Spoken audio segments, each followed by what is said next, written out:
Pause recording, stop recording. Assalamualaikum warahmatullahi wabarakatuh.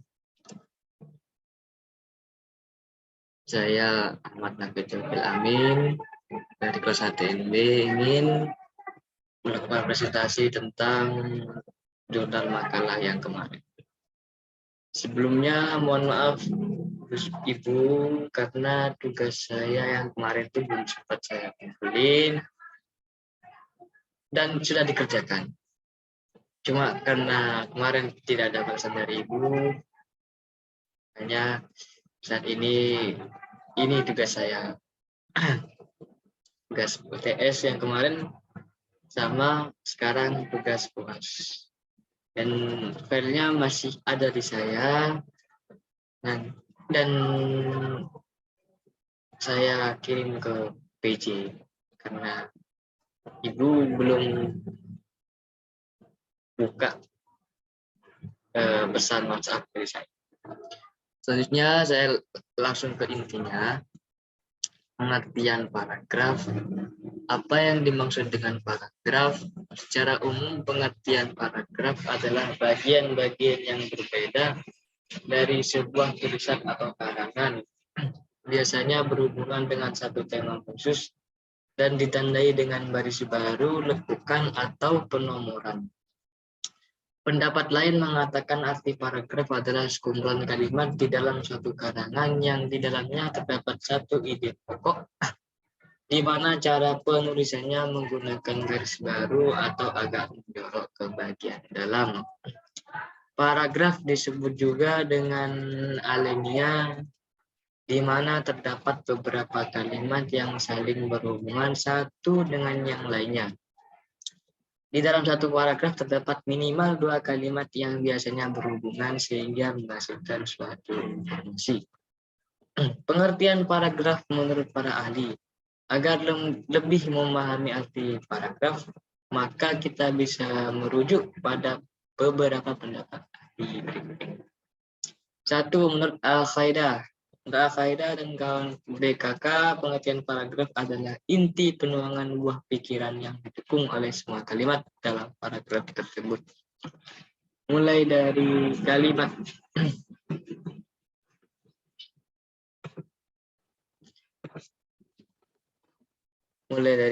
pengenal, kalimat utama atau kalimat topik.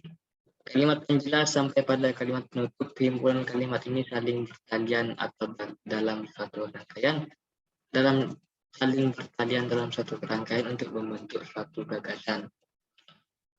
Menurut Arifin dan S. Amran Tasai, pengertian paragraf adalah seperangkat kalimat yang membicarakan suatu gagasan atau topik. Kalimat dalam paragraf memperlihatkan kesatuan pikiran atau mempunyai keterkaitan dalam membentuk gagasan atau topik tersebut. 3. Menurut Ramlan, pengertian paragraf adalah bagian dari suatu karangan yang terdiri atas sejumlah kalimat yang menuangkan satuan informasi dengan ide pokok sebagai pengendalinya. Nomor 4. Menurut Groeschgeraf, alinea atau paragraf adalah suatu kesatuan pikiran, suatu kesatuan yang lebih tinggi atau luas dari kalimat dan merupakan himpunan dari kalimat yang bertalian dalam suatu rangkaian untuk membentuk sebuah gagasan. Yang kelima, menurut Lamuddin Finoza. Pengertian paragraf atau alinea adalah satuan bentuk bahasa yang biasanya merupakan hasil penggabungan beberapa kalimat. Fungsi paragraf secara umum. Paragraf memiliki beberapa fungsi dalam suatu bentuk tulisan atau karangan. Adapun fungsi paragraf adalah sebagai berikut. 1. Mengekspresikan gagasan. Maksudnya, paragraf dapat memberikan suatu gagasan atau perasaan melalui rangkaian kalimat yang disusun sehingga membentuk suatu kesatuan ide pokok. 2. Menandai peralihan gagasan baru. Maksudnya setiap tulisan atau karangan terdiri dari beberapa paragraf dan di dalam setiap paragraf tersebut terdapat gagasan yang berbeda namun masih berhubungan dengan ide pokok. 3. Memudahkan menulis dan membaca. Maksudnya dengan adanya paragraf maka seorang penulis dapat lebih mudah dalam menuangkan gagasannya. Di samping itu, paragraf juga lebih mudah memahami ide pokok di dalam suatu tulisan bila penulisannya dibuat dalam paragraf yang baik. 4. Membantu pengembangan topik. Maksudnya pengembangan topik tulisan dalam bentuk yang lebih kecil akan lebih mudah disampaikan melalui pembagian paragraf. 5. Mengendalikan variabel. Paragraf juga memudahkan penulis untuk mengendalikan variabel di dalam rangkaiannya, dalam karangannya, sehingga lebih mudah dimengerti. Ciri-ciri paragraf. Suatu paragraf dapat dikenali dengan memperhatikan karakteristiknya. Adapun ciri-ciri paragraf adalah sebagai berikut. 1. Di dalam suatu paragraf terdapat gagasan utama yang disampaikan melalui setiap kalimat yang ditulis oleh pengarang. Pada paragraf terdapat kalimat topik dan kalimat pengembang untuk menyampaikan gagasan utama penulis dalam karyanya. Nomor 3. Di dalam paragraf juga terdapat kalimat penjelas yang berisi tentang rincian dari kalimat topik. Dengan kata lain, suatu karangan hanya terdapat satu kalimat topik namun terdiri dari beberapa kalimat penjelas. Yang terakhir, pada jenis karangan biasa, penulisan setiap awal paragraf dibuat agak menjorok ke dalam beberapa ketukan spasi. Setiap paragraf dalam satu tulisan terdiri dari minimal 2 baris kalimat. Nomor 2, jenis-jenis paragraf.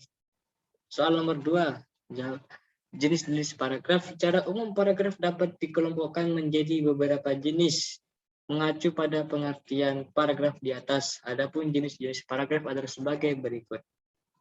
Yang pertama, jenis paragraf berdasarkan fungsi. Paragraf pembuka, yaitu paragraf awal di dalam suatu karangan yang berfungsi untuk mengundang rasa penasaran pembaca terhadap seluruh isi tulisan. Paragraf isi, yaitu paragraf di dalam suatu karangan yang berisi bagian-bagian utama dalam tulisan tersebut.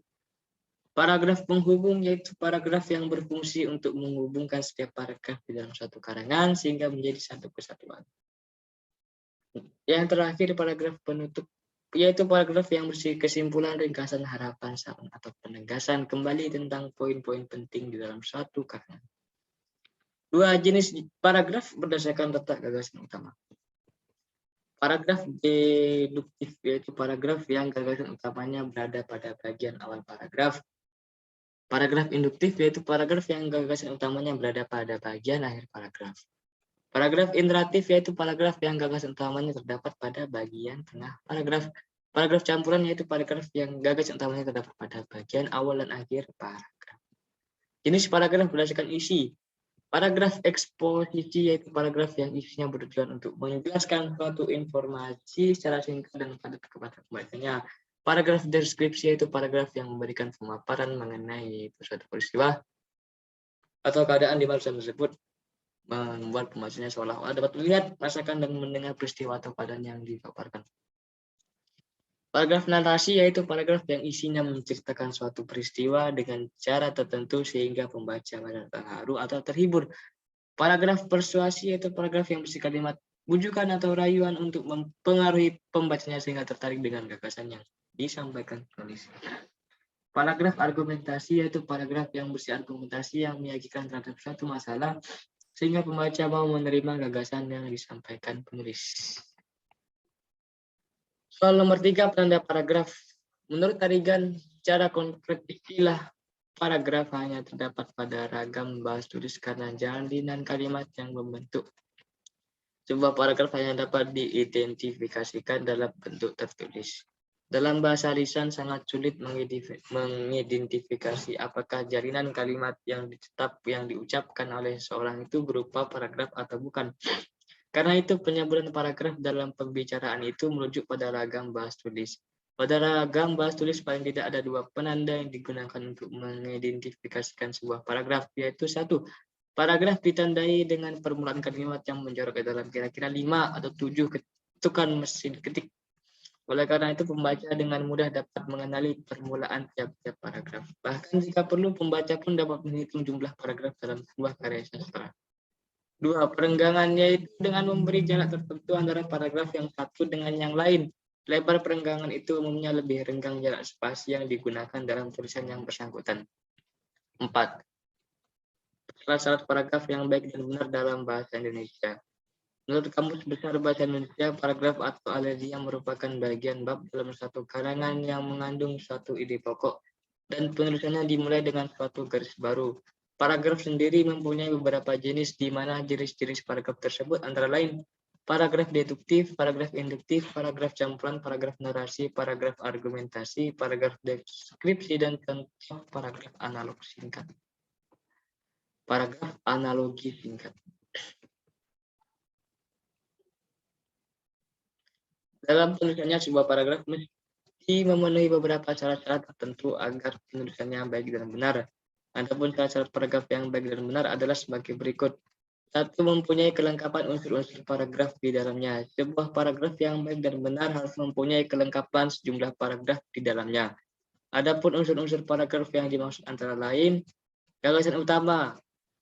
Pertama, yaitu gagasan utama, merupakan unsur paragraf yang berupa topik utama atau permasalahan yang hendak dibahas dalam suatu paragraf.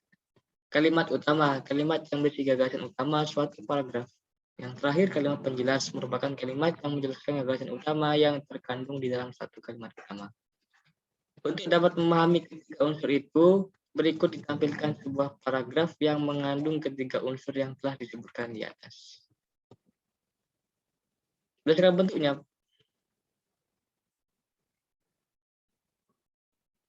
puisi baru terdiri atas 7 jenis. Adapun jenis puisi baru yang termasuk ke dalam jenis puisi baru berdasarkan bentuknya antara lain dikon, terzina, kuatren, queen, septet, septina, oktav, atau stanza, dan terakhir adalah sonet. Semua itu bisa dibedakan dari jumlah baris yang terkandung dalam. Pada paragraf di atas, kata yang dicetak miring adalah kalimat utama sekaligus gagasan utama paragraf tersebut. Sementara itu kalimat-kalimat yang tidak dicetak miring adalah kalimat penjelas dari paragraf di atas.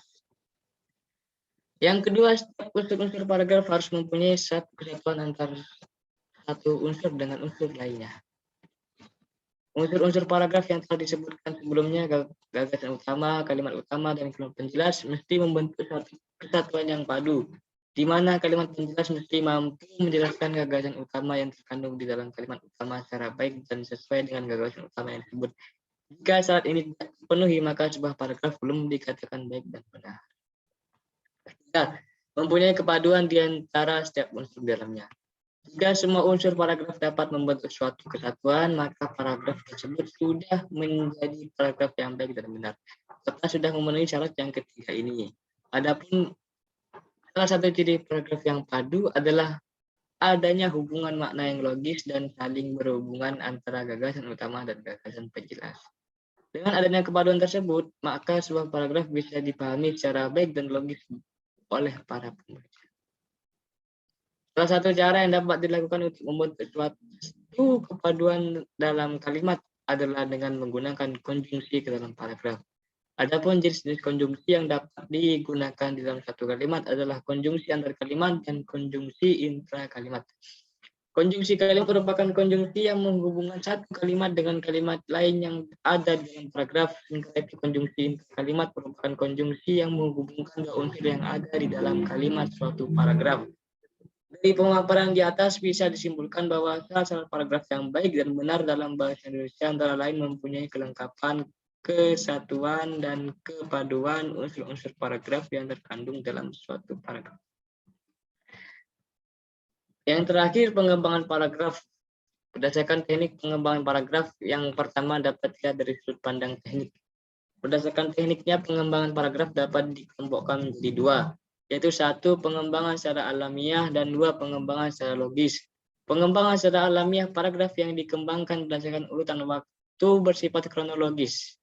Hal itu berarti kalimat yang satu mengungkapkan waktu peristiwa terjadi atau waktu kegiatan dilakukan, dan diikuti oleh kalimat-kalimat yang mengungkapkan waktu peristiwa terjadi atau waktu kegiatan dilakukan. Paragraf yang dikembangkan dengan cara ini tidak dijumpai adanya kalimat utama atau kalimat topik. Paragraf seperti ini biasanya digunakan pada paragraf naratif dan prosedural. Paragraf yang dikembangkan berdasarkan urutan ruang atau tempat membawa pembaca dari satu titik ke titik berikutnya dalam sebuah ruangan.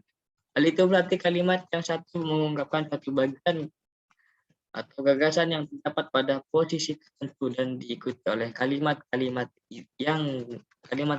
lain yang mengungkapkan gagasan yang berada pada posisi yang lain.